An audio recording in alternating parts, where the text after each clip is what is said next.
Hello YouTube, my name is rhianaB and welcome back to another episode of my Survivor Review. So we start off with Aftermath from last Tribal Council, and Libby is very emotional because of the fact that in the past 3 tribals, including last night, her name has been brought up into the equation. With the special head of this theory, Dominic, he is the one, and many others do think that she's a threat because they described her as Parvati 2.0. I have said I don't quite agree with that. She's a little too, I don't want to use the word naive, but she doesn't seem like she's the type of person that could pull off that kind of a thing. They do see her as a threat though, but she doesn't see that and she gets very emotional about it. And she even quotes as if saying, you know, what am I doing wrong? So obviously she doesn't see herself as a big threat. We also had a little moment with Dom talking about how he has a target on his back since he played the legacy advantage and he played up that whole thing at the last tribal to get Chris out. And also we see that he's very relieved to have Chris gone and have that rivalry kind of put aside. Thing is though, is someone else going to fill that mantle, or is it just going to be, you know, just alliances versus alliances? The next day we have Wendell who talks to Laurel, and Wendell lets Laurel know about both Dom's and his own idol. And this really throws Laurel off because now she thinks, well, why didn't you tell me this the second you got it? Even in the beginning, and granted this could have been Laurel playing it up, she does go, you know, you're lying to me, you're lying to me. And, you know, Wendell's like, why would I lie? And then she's like, well, because you would have told me the second you found it. So now there's some hesitation on Laurel's side if she wants to stay with Wendell and Dom, or if she wants to flip the game on its head and get them out. And we'll get to that later. Moving on, we go to the reward challenge, and Wendell is a beast, just flying by with this challenge, and it leads to his group of 6 to the reward, which is tacos, burritos, and margaritas. And the winning group was Wendell, Libby, Laurel, Donathan, Chelsea, and Angela. And to decide who goes to Ghost Island, they go to Rocks, and it ends up being Jenna.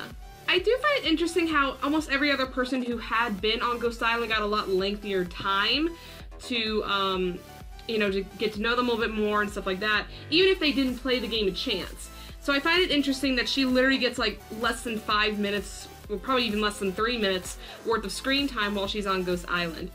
And I feel like that's the reason why not many people are really on the side of Jenna, because we haven't seen that much of her. So I did find that interesting as an edit choice. And also, I should mention, when Jenna gets to Ghost Island, she breaks the urn open and she does not get a chance to play the game a chance. Which I did suspect, because we already have a lot of, idols and advantages rolling around, even though we lost one last night. There's still a lot going on, and I feel like if they kept doing the games a chance without taking breaks, it would become overwhelming. While at the reward, we have Libby, who wanted to talk to some of the others to explain to her why she's been on the chopping block. Now obviously, they're not going to tell her every single little detail, but they do explain that because she is so close with Michael, who's the original Malolo, that they see her as a threat in that regard, and that they see them as a power couple. Which is interesting that they say that, and yet they're okay with letting Wendell and Dom roll on by, maybe because both of them were original Navidi. I don't know if that comes into play at all, but I do find it interesting that they kind of attack Libby and Michael for having a power couple, when in fact probably the most powerful power couple, maybe with the exception of Laurel and Donathan, because we'll get to that later as well, is Wendell and Dom. Back at camp, we have Michael, who is now targeting Dom and Wendell and wants to get Wendell out, because the typical Survivor move, you want to get rid of the next person, the right-hand man. You don't get rid of the head of the snake.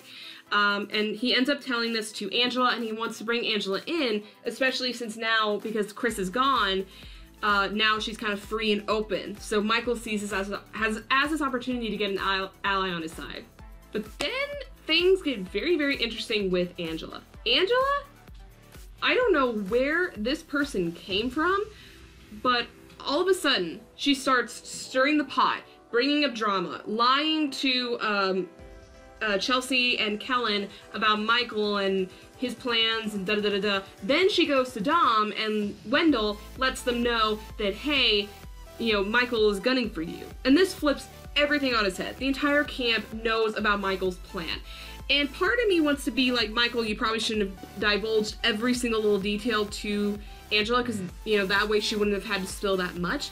But at the same time, who knew that this level of deviousness was hidden inside of Angela. I mean, this was definitely her episode. Don't know what happened and how this person came to be.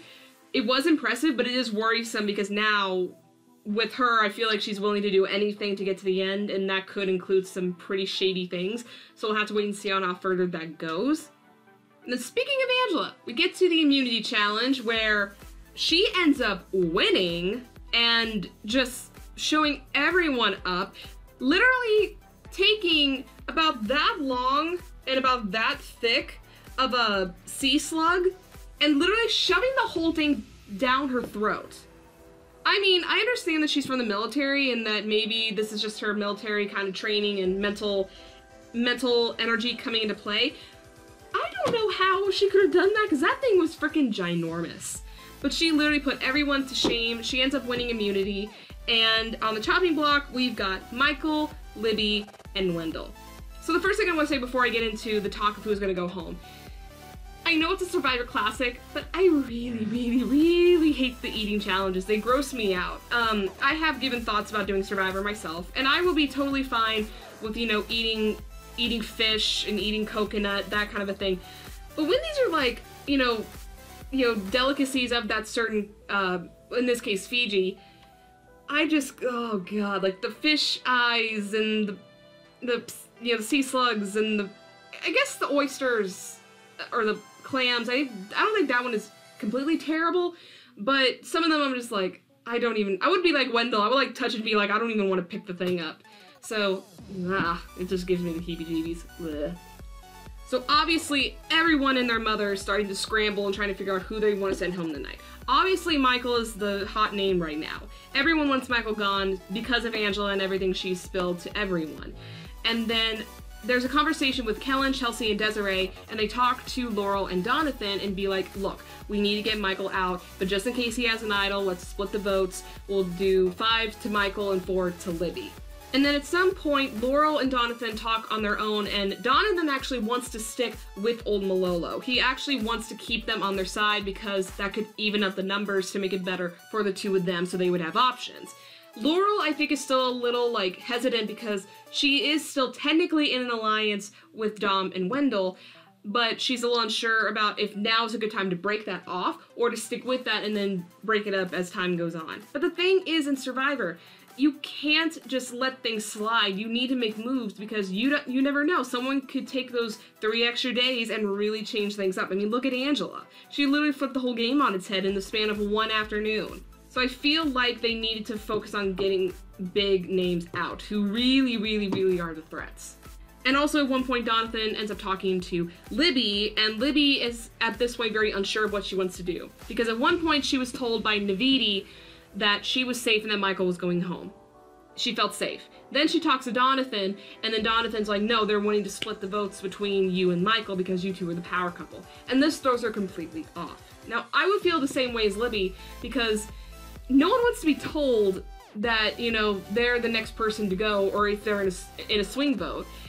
And I believe, I'm not entirely sure if Libby actually knows about this idol that Michael has, but now she's just like, what am I gonna do? Do I stick with Navidi and hopefully have numbers on my side so I don't go home, or do I want to stick with Malolo and figure out something else? Because it's a little all up in the air for Libby.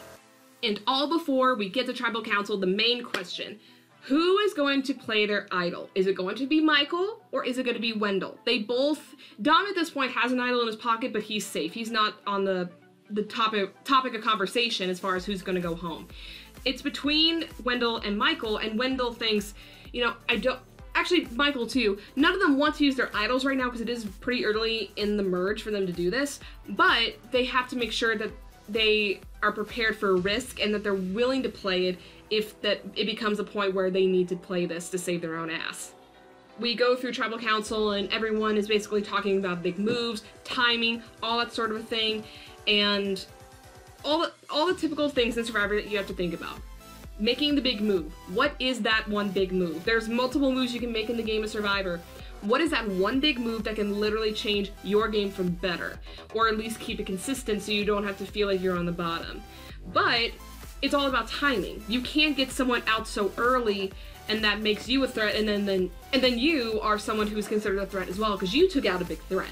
There's a lot of different factors that go into playing this game and who to send home. So that comes into play a lot, and then we find out in the vote, but luckily for Michael, he ends up playing his hidden immunity idol, and he is safe, and that was the best thing Michael could have done, especially since the first time he played his idol didn't work out for him. This time, it did work. He actually got the majority of the votes. Over, I believe, only 3 votes went to someone else other than Michael. So it's obvious that everyone on Navidi, plus Donathan and Laurel, they were against Michael. And that is a very scary thing, and I could only imagine had he not played that idol, how frustrated Michael would have been. And it was really tense. I was like sitting there myself and going like, oh god, oh like, oh no, no, oh no, oh no, oh no. Because I really like Michael and I did not want him to go. So I was so happy that he played his idol, he saved himself, but it didn't end up being Wendell that went home, it ends up being Libby. Libby is the next person voted off of Survivor Ghost Island, and she becomes the second member of the jury. I feel bad for Libby because I knew she really wanted to play, and it was just a matter of circumstance because she was in the swing vote. I was very disappointed, however, in, I'm gonna assume Laurel, Donathan too, but I don't know who orchestrated that thing, especially since Donathan originally wanted to keep Malolo together. I am a little disappointed that they stuck with Dom and Wendell unless they're planning on getting rid of him in the future. I just hope that this isn't gonna be a big sweep for Dom and Wendell. I like Wendell, as I've said from the beginning of this review. I'm not the biggest fan of Dominic, so I kind of want it to be like in Millennials versus Gen X when they got really, really far into the game, but then they end up going home like the night before, somewhere close to the finals. So maybe that's what'll happen, or maybe they'll all be smart and realize that these two are big threats. Combined and even separate, they're both big threats. So they got to come to that conclusion, and we'll only have to figure out from there. On the agenda for next week, we have Desiree, who's actually maybe possibly planning to flip over to Malolo. Maybe she starts seeing that she's not the instigator in a lot of decisions in the Navidi camp. Maybe she sees Dom and Wendell as a big threat. I don't know. She's actually thinking about leaving. But then we also have Laurel, who's, as you would think, is on Malolo's side, is now going back to Dom and spills beans about Desiree wanting to leave. This flips everything out on his head. Things are gonna get crazy insane, and people may get emotional. I think I saw Kellen at one point almost on the verge of like breaking down. So we'll have to wait and see on that regard of what's gonna happen, but things are gonna get really, really insane, and I cannot wait to see what is about to happen. So I apologize that I didn't do this in my last review. I did not do a chopping block list last video. I will do it now. I think Michael is still a very big target, especially since he just played his idol, but if he can utilize his time the next 3 days that he's got on the island, maybe this will help him to formulate new alliances, make new plans, figure out where to go from here, because you never know. The littlest amount of time can mean everything to you if you play your cards right. Other than that, I believe that Dom and Wendell are still going to be a little bit on the chopping block. Desiree, since the whole flipping situation, that may put her at the bottom as well. Maybe even Angela, if she kind of gets a little too, like, into the starting the drama thing, So, there's a lot of names that could be floating around right now of who's the big target. It just all depends on alliances and what is the best move to make at the time. So there you guys go. That is my review of this week's episode of Survivor. If you guys like it, please give it a thumbs up. Leave me comments down below. What did you think of this week's episode? And if you want to see my future videos or videos I've already done, go ahead, hit subscribe, and hit the little bell icon so you can be notified when my videos come out. That's all I have for you guys today, and until the next video, bye!